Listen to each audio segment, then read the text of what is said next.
are the Buffalo Bills in trouble? This is a team that has dropped 2 straight. They really haven't looked impressive yet this season, Raza. And you break down their resume up to this point.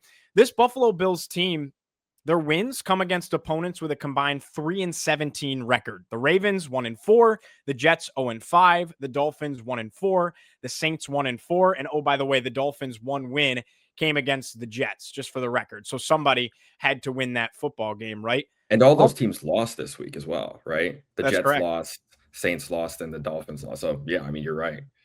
So the Bills, we came into this season saying, hey, maybe this is a Super Bowl favorite type of a team. They've been in that conversation for, it feels like, what, 5 years now? Yeah. Pretty much since about 2020 when they really arrived. I take you back to that Thanksgiving game against Dallas. That felt like, hey, we're here in 2019. And ever since then, that's when Buffalo's been on the scene as a Super Bowl contending team. I would argue, Raza, this loss to the Atlanta Falcons, 24-14, the final score in Atlanta on Monday Night Football in front of a national audience, I would argue it was the worst loss of the Josh Allen era as far as how they looked throughout the game for 4 quarters of football. What do you think? I think my knowledge of the Bills in terms of the last 5 years is less extensive than yours. I know that in 23 they started 6-6, and had to claw their way back into the playoffs to beat Miami in the season finale. And I'm sure along the way to 6-6, they had some games where they looked where they might have struggled. But I remember they played the Eagles that year and they lost because they missed a wide open touchdown at the end, not necessarily because they got manhandled. This is the first time, to your point, in a while, if ever under Josh Allen, that it felt like the Bills were just toyed with from start to finish. I mean, is Atlanta a good team? Clearly, but are they so good that they are completely pushing around Buffalo for 4 quarters? I don't know, because the first half, Atlanta's offense was on fire. I mean, you are a Drake London stretch away from it being what? Would it have been 21-7 in the first half, or just something like that? I thought it would. No, it would have been 28, I believe. Right, I think it would have been 28-7. 28-7. So the margin could have been bigger if things had gone slightly differently. Right. And then in the second half, Bijan Robinson kept on doing his thing, but I thought Penix was borderline bad in the second half. Got away with a got couple. A lot better for Buffalo in the second half. Right. But it's they couldn't overcome A, the margin on the scoreboard, and B, their own offense sputtering.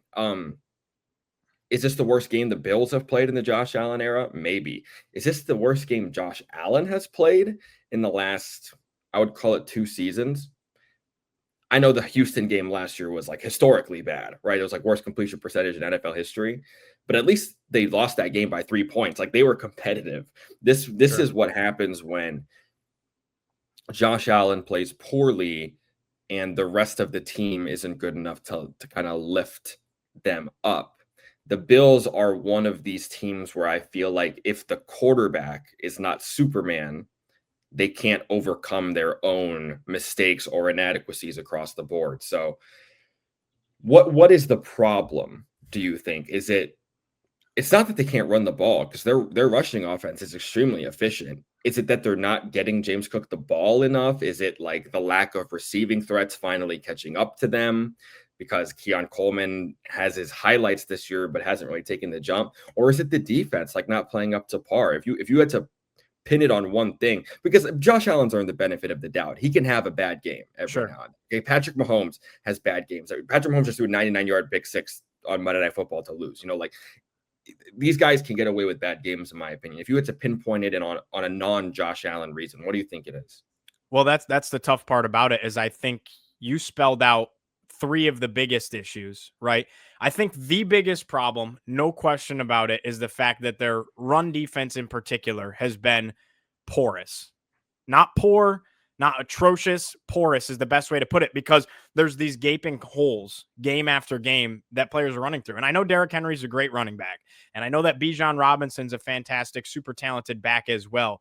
But this rush defense is towards the bottom of the National Football League, and it has been a huge piece of their struggles.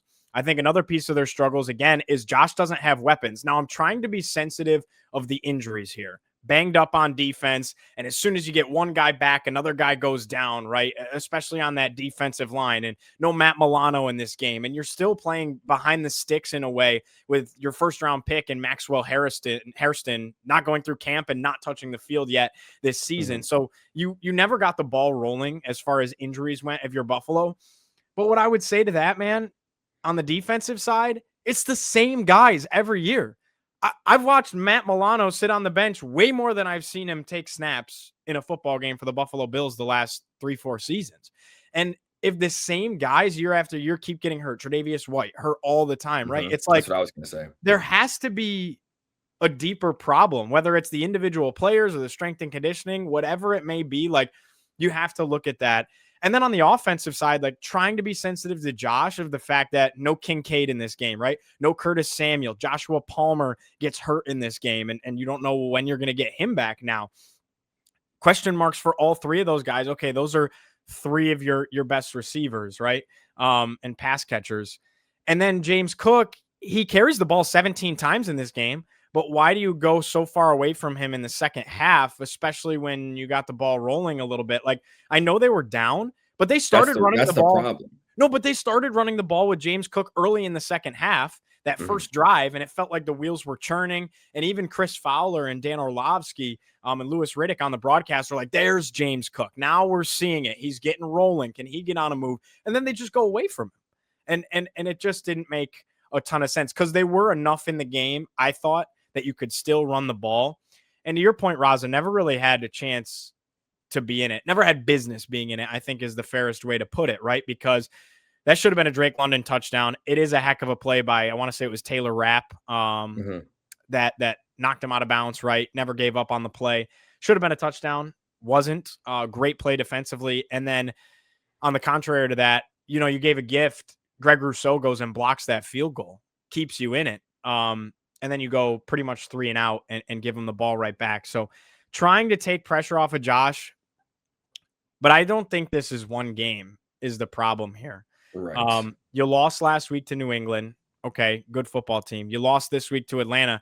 Okay, good football team. These are not world-beating Super Bowl contending football teams, and they looked better than you. This is 2 weeks in a row. And you could argue that this has been 3 weeks of really sloppy football for the Bills. Raza, 30 penalties in the last 3 games for Buffalo. That's crazy. It's preposterous. And that's so unlike the Bills, right? I don't want to keep going on this tangent, but I have to get it off my chest with Buffalo. I'm starting to get in the camp, and I'm a big believer that the grass isn't always greener and whatnot. I'm starting to get in the camp of maybe it's time to move on from Brandon Beane and Sean McDermott. And not just Sean McDermott. The tandem completely. The tandem completely. And here's the reason. Name historically Super Bowl winning teams that don't have star players beyond their quarterback. It doesn't really happen. Like, even Ben Roethlisberger was throwing the ball to Santonio Holmes, who was making plays in that Super Bowl, right? Mahomes has always had Kelsey to throw the ball to, and you could have a list of receivers, Tyreek Hill, of course, being a big part of that. Brady always had guys, whether it was Gronk or Edelman or Amendola, like always had guys, or Wes Welker before that, right? Always had guys to throw the ball to. Manning won a Super Bowl by throwing the ball, of course, to Marvin Harrison, right? Like the list is so extensive. Josh had that with Diggs. The window was missed in that era of Buffalo Bills football. But they've yet to reinvest in that in any way, shape, or form. And I know Josh is more expensive now, but I'm finally in the camp. I'm over everybody eats. I'm done with it because you don't have a guy that can take a game over. Keon Coleman's not that guy. You have to go get somebody. I think at this trade deadline, they're going to have to go get somebody. They went and got Amari Cooper last year. I think they need to go get a wide receiver. No question about it. I'd love to grab a couple of defenders as well. Maybe because they're so banged up, continue to help the defensive line. A corner wouldn't be bad. But I think primary number one, you have to go get a wide receiver because this is a league where you need stars. Like the Eagles have 2 or 3 star wide receivers. A.J. Brown and Devonta Smith are household names, and Yes. Saquon Barkley and Jalen Hurts. And then on defense, what they have as well, like teams that win it big have stars. And Yeah. I for so long thought like, okay, the Bills don't have stars because they're in Buffalo and it's blue collar and they're never going to get that kind of love. And like Matt Milano's a great player and he's like an all pro type player, but he's never going to get that kind of respect. And like same with Tre'Davious White in his prime, right? Like all pro Bowl level player that's just never going to get the same love as like, no, forget that. If you want to win and you want to win a Super Bowl, you need star players outside of your quarterback. And I'm finally slipping into the camp that they are wasting the prime of one of the greatest quarterbacks in the history of the National Football League, particularly in the postseason with the performances and the numbers that he's put up. And that's Josh Allen. And they're wasting the prime of such an elite talent. I don't disagree. I think it's a good point you make that like when these teams win the Super Bowl, it's like, yeah, their quarterback is largely the reason why. I mean, like, particularly in the case of like Mahomes and the going back to back against the Eagles and the 49ers. But like you need to have the roster around them again to elevate when the quarterback's not Superman. Like Josh was not, he wasn't just not Superman on Monday night. He was not good on Monday night. I think the last interception you can throw out the window. It's fourth down. He's trying to make a play, and the pass was deflected. But the first interception was not good. And I understand he's rolling to his left, and it's a tough throw. But you're Josh freaking Allen. Don't flip the ball past the line. You need to throw the ball past the line because if you flip it and it's short, that's a bad look, and that's exactly what happened. And when I went back and watched the condensed game yesterday, I was like, why is he not just like I've seen Josh Allen roll to his left and throw a dart 100 times. Why is he not? Why is he trying to make the Sports Center top 10 play? Like that felt like old Josh Allen, not current Josh Allen. So I think it's a combination of factors. I do trust them to get it back on track. It helps that the schedule is pretty soft still. It's not like they're facing a murderer's row where everybody's going to test them and they're going to have to get right immediately. Like they've got time. I'm pretty sure they have a bye week coming up, so they can get this thing back on track if they just coalesce. But I agree with you that these aren't becoming just one-off bad games. These are becoming trends, and they're going to need to figure it out sooner rather than later. Question for you here. So Josh in this season so far, and here's some jarring numbers for you. Now, this is the Bills in total. First 4 games, 4-0, averaging 33.3 points a game, 1 turnover. The last 2 games, of course, they're 0-2. Their scoring production has dropped all the way to 17 points per game, and they've turned it over 5 times. Some of the credit I'll give to Atlanta, no question, is their ability to rush the passer. They got after Josh. I mean, they were in the backfield. Josh had no time. They had a serious impact on this game. Raza, Josh has been sacked 11 times this season already. And the offensive line hasn't changed much for Buffalo. Josh has been sacked 11 times this season already. He was sacked 14 times all of last year, including the postseason. 14 sacks last year and now 11 already. And you're what? You're 6 games in? That's a trend. That's a trend. That is a trend. And it's almost strange because like Buffalo has been fantastic at running the ball this year. I think they faced some solid pass rushes. Like I think that this young Falcons defense is clearly pretty good. But I don't know. There's so many things you can attest it to. I'm not ready to declare that the sky is falling in Buffalo just yet, but I completely understand the idea of, again, these aren't just aberrations, they're becoming trends. That's a staggering graphic you just put up because it shows just how non-Bills like and non-Josh Allen like they've been in the last 2 weeks. Whereas you see a team like Kansas City figuring it out on the fly. Now they're going to get Rashee Rice back. And it's like, oh, shoot, Kansas City's like all the way back.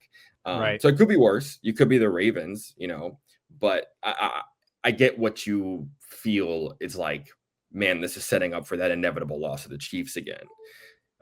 Which this does not look like a team that can beat the Chiefs team we saw on Sunday. I agree.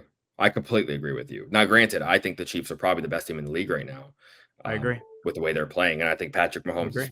I mean, he's the odds-on favorite to win the MVP right now. So not everybody is the Chiefs, but Right. I mean, this is the type of team that's going to lose a playoff game if they play like this, and they can't control the 100%. ball, and they can't get, again, Superman production out of Josh Allen, and they neglect James Cook and all these other things. Like, somebody's got to step up.